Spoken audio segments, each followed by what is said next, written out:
Hey you guys, good morning. Welcome back to my channel, or welcome to my channel if you've never been here. I am Anika.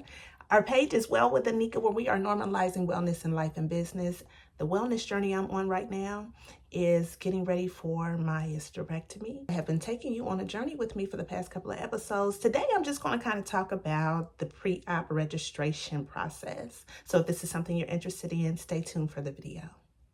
Hey you guys, so as we continue on with our hysterectomy journey and series, I wanted to share with you guys how my registration phone call went. So it was just a registration phone call. I didn't have like a pre-op visit to the hospital with a whole lot of blood work or EKG or anything like that. I thought I had looked at, of course, a number of videos, like I'm sure you guys are looking at a number of videos, trying to get an understanding of what it's going to look like for you to have your hysterectomy and the things that you would need to do to prepare for it. I saw where a lot of people actually had to go to the hospital, have blood work taken, EKGs. I've seen people have to have stress tests and different things like that. And I guess it's kind of based on your overall health. So with my pre-op registration, I did have a pre-op registration nurse or employee call me from the hospital. I don't know if she was a nurse or not, but she called from the hospital and just verified my name, all the pertinent things to make sure she was talking to the right person, asked me what type of surgery I was going to have and who my doctor was. And she proceeded to ask me questions. It took about 20 minutes for us to get through the conversation. A couple of the questions that she asked me were about my ability to do everyday tasks, like go up and down the steps. Do I get winded? If I exercise, if I smoke, if I drink, how much, and different things like that. And I'm really honing in on the exercise if I feel exerted when I do things. So I explained to her that, I walk 3 miles about 3 to 4 times a week. We have 3 flights of steps in our home. So walking up and down the stairs isn't an issue for me. And she also asked questions about, whether or not I, have heart palpitations, what type of medication I take. And what was so weird was that she didn't have a lot of the updated information in the system.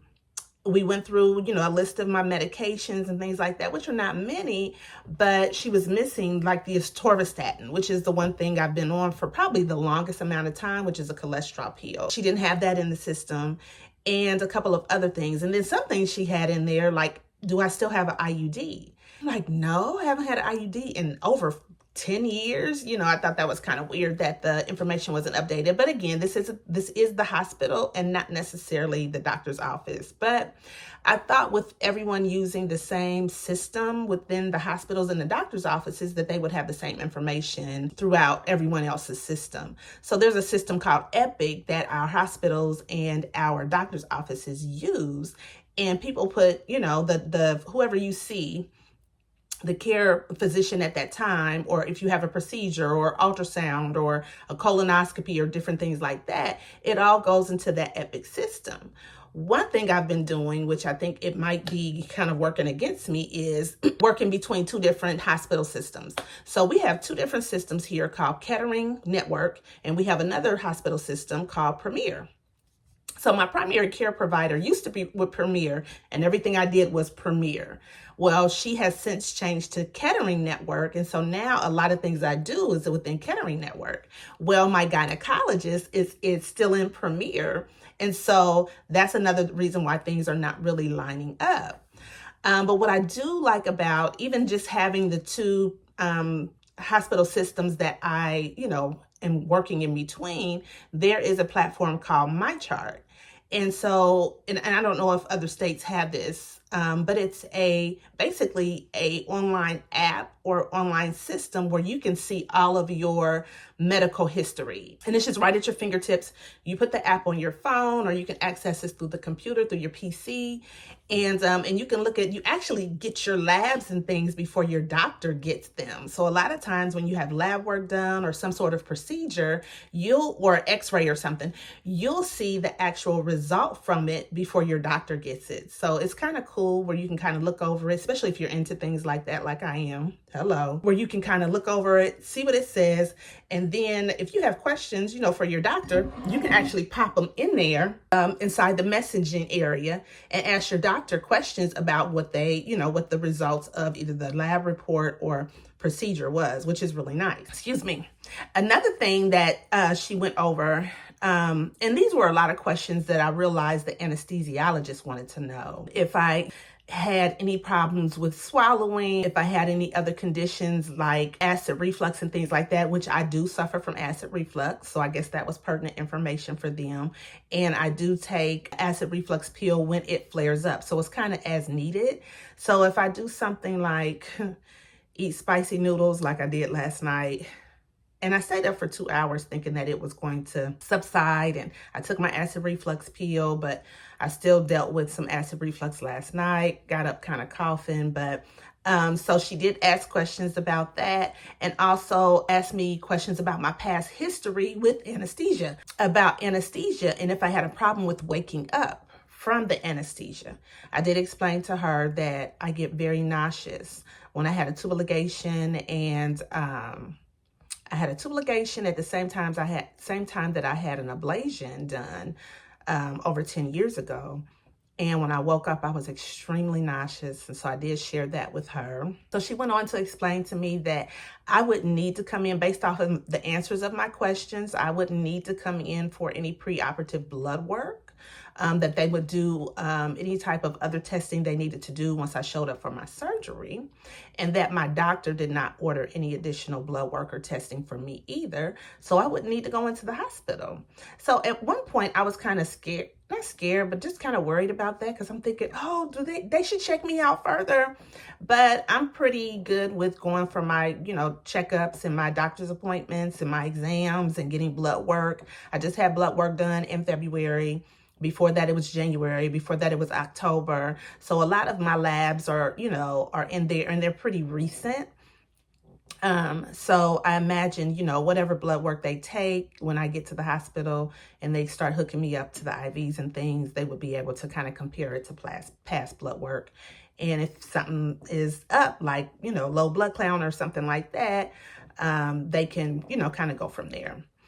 So she went on to explain the day before bathing ritual. And so in various videos, I have seen people talk about bathing in this soap that they give you and the process that it takes. And she went on, and it took her about maybe 3 to 5 minutes to explain how to take a bath with this soap.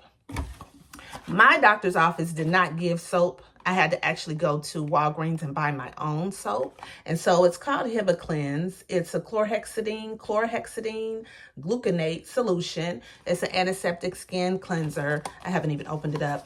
But she went on to explain to me that, you get in the shower and you wash up with your own soap first, which I hadn't heard anybody really talk about, you using your own soap initially, which, I guess that's your preliminary cleanse.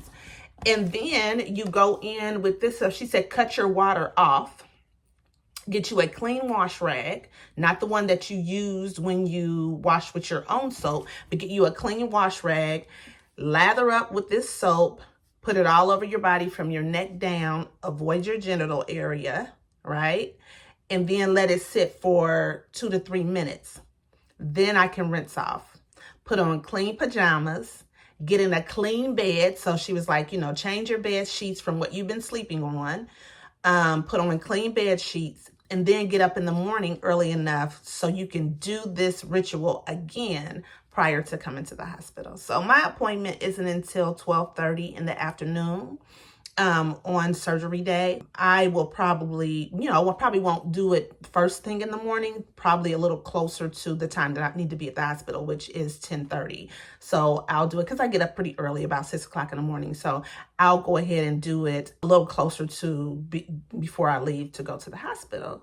So this is going to be kind of interesting because I have dry skin like most of us do. And I know with antibacterial soaps with no moisturizers, it's going to make our skin or my skin really dry. So I guess I just do my regular facial cleanser routine. She didn't give a whole lot of direction on that. So I'll just do my regular facial cleanser routine, but not adding any soaps, no deodorants, no lotions, no oils. You're not going to add any of those things. But that's what this is. So going to use that. She also talked about what I can consume prior to coming to the doctor's office or coming to my appointment. And so, of course, you know, you have the instruction not to eat anything after midnight, the night before your surgery. And but she said up until 2 hours prior to your surgery or your arrival time, I'll have to read that over again, that I can have clear liquids. So apple juice, Gatorade. She also said black coffee and black tea. I said, wow. I mean, I guess they're clear, but she said black coffee and tea, but not the herbal stuff, just like a regular English breakfast tea or something like that. So I was kind of surprised to hear that. But so, they really encourage it. I've been looking into carb loading prior to your surgeries. So when you come out of surgery, you actually feel better and not feel as nauseous when coming out. That's my household phone. Yes, I have a household phone. I still have a house phone, you guys, and it's ringing. We hardly ever answer it, but we have a house phone and we have a answer machine. Let me see who is. Oh, so that's the Miami Valley Hospital. So that's the hospital I'll be going to. So I need to call them back. They're leaving me a automated message to give them a call. Another thing that she talked about was my time possibly changing. She was just very informative during the registration, pre-op registration. She told me where to come and park. She also informed me of just like how to wear comfy clothes, don't bring anything expensive or valuable to the hospital, and to make sure I just have, some simple toiletries for the next day. They would provide my gown and things like that. And I think that's all I'm going to do. I'm not going to pack a big bag. I am going to bring my toiletries because I do feel like I'm going to need a little lotion as soon as I come out of surgery, even though I know I won't be able to bathe right away. I would like some moisturizer. And I do like to have like a little kombucha or some sort of hydration drink, just to kind of settle my stomach. I like my pre and probiotics, and, having surgery before and knowing how nauseous I can get. I'm praying to the Lord Jesus. That's not the case. And I have everybody praying with me that I'll come out on the other side not feeling that way. But I do like to have some of those hydration drinks because I just hate that dehydrated feeling, sore throat, just kind of tired, groggy. So I feel like the hydration drinks like the liquid IV or the drip drop, I feel like those things kind of help me, along with kombucha, just to kind of regulate my gut and to feel, more of myself.